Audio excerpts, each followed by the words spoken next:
Welcome to this tutorial. In this tutorial, I'm going to show you how you can install the opencv library in your VS Code. So in order to start, you need to head on to the terminal of your Visual Studio's Code and type in the following command, which is pip install opencv-python. Once you have typed in the command, simply hit the enter button and wait for the initialization to happen.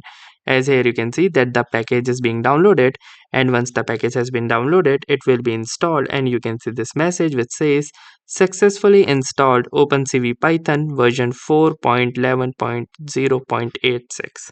So that's how you can download and install the opencv for your VS Code.